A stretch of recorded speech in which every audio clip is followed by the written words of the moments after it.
Are you a buyer trying to compete in this crazy real estate market?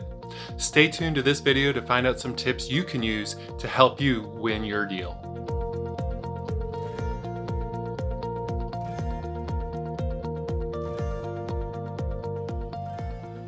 Hi, I'm Troy Schlicker, owner and broker of Reserve Realty in Austin, Texas. I really appreciate you coming to the channel. Hopefully you find some of the information valuable. I'd love it if you'd subscribe to the channel, give this video a like if you do find it useful, and also click that notification bell so that way you can be updated when new videos hit. So going back to our question, what can you do when negotiating as a buyer to help you win the deal in today's hyper-competitive real estate market where so many homes are getting multiple offers, sometimes 20 plus offers on the home? What are some things you can do in order to get your deal won? The first thing I always recommend is understanding what your needs are and what your wish list is. Now, Troy, you might be saying, how does knowing what I want help when submitting an offer? The reason knowing what you want down to the T is important is because you're gonna have to make a bunch of really quick decisions when it comes to homes hitting the market, which ones you wanna go check out, and being ready to submit an offer. If you need to see the home and then think about whether or not you wanna submit an offer, that's valuable time wasted that another offer may come in that gets accepted by the seller. So understanding what things are important to you is critical in moving fast, and moving fast is definitely the first thing you need to be able to do in this market. Understanding your price point, understanding location, things that are important, factors with the house, number of bedrooms, number of bathrooms, square footage, garage space, any of those kind of things are very critical in making sure you can make a quick decision. The second thing that I recommend is talking to the listing agent or the owner. Now, this can be a little bit trickier, and sometimes it doesn't actually provide any fruitful results. However, talking to the listing agent or potentially the owner, if it's a for sale by owner, can give you some valuable insight as far as what the owner is looking for with an offer. Are they really looking for the top dollar to make as much money as possible on the offer? Are they potentially looking for a quick close so they can go find their next home? Maybe they need to have a lease back because they need to stay in the home a little bit longer before they're going to be ready to move. There's a number of different things you can find out by actually communicating with the listing agent and the owner that can help you write up an offer that's going to be better prepared to get accepted. Also, it's possible, although not often likely, that a listing agent or owner will even give you specific information about other offers that they have. The length of time they're going to take to close, the amount of money that they're for, whether they're cash or not.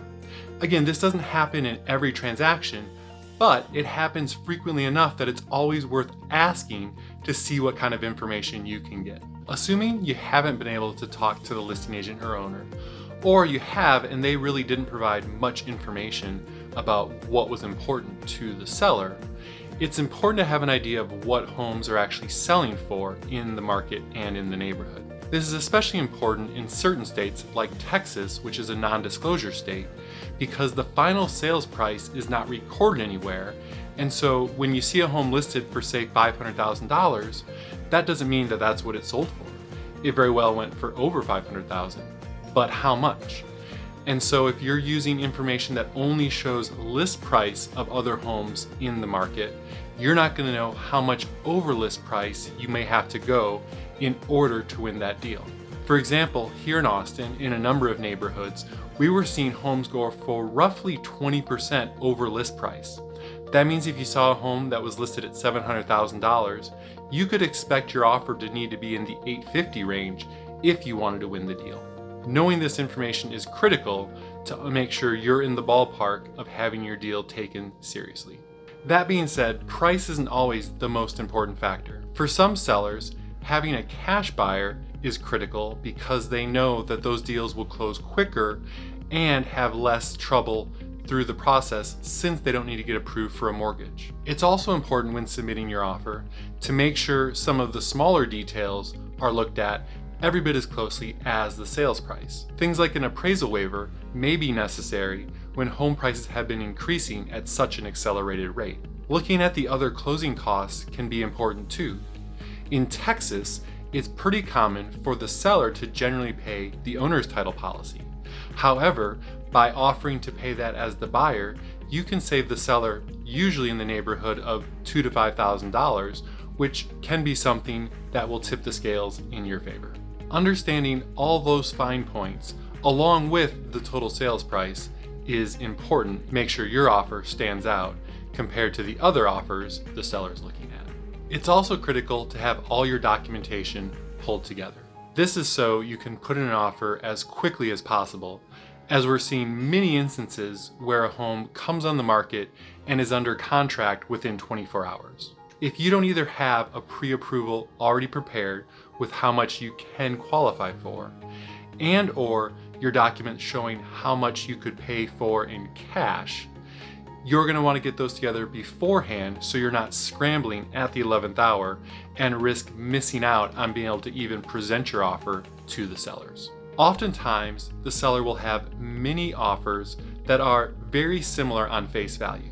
One thing that can tip your offer in your favor is communicating effectively with the listing agent or owner to show that you will be there and help through the home buying process. Regardless of how many times you bought or sold a home, buying a home is always stressful for the parties involved. There's a very short time frame to get things done. It's a lot of money, most of the time someone's most expensive asset. And for all these reasons, there's a lot of added stress that comes along with buying or selling a home. By communicating effectively early on, you show the seller and listing agent that you will stay on top of things and be there with them to help push through to the final closing date. What happens if you followed all that advice but you still didn't win the deal? Unfortunately, that's going to happen in today's market. However, this is another reason while communicating quickly, effectively, and cordially can be very important. It's possible that you could come in as the backup offer to the primary offer. This is important as well because we're seeing a lot of times where a buyer will put in an offer before they've even had a chance to go see the property. Because of this, once they see the property, sometimes they'll back out even though there's nothing wrong with the property, just because they didn't realize a certain aspect of the property in person that they thought they saw online. This then means you as the backup offer are now primary and are going to get the chance to buy the home you've been wanting to. It also gives you the opportunity to stay on top of the transaction and how it's going, even if it's not your deal that got accepted. This can be valuable in case something goes wrong with the inspection or with the buyer's financing and the property comes back on the market. All of these are important reasons to make sure that your communication is both cordial and effective with the listing agent and owner, especially if it's a home you think could be your dream home. Hopefully you found some of these tips useful and you can use them the next time you're ready to negotiate on buying a home. If you have questions, please reach out. I'd also love it if you'd subscribe to the channel.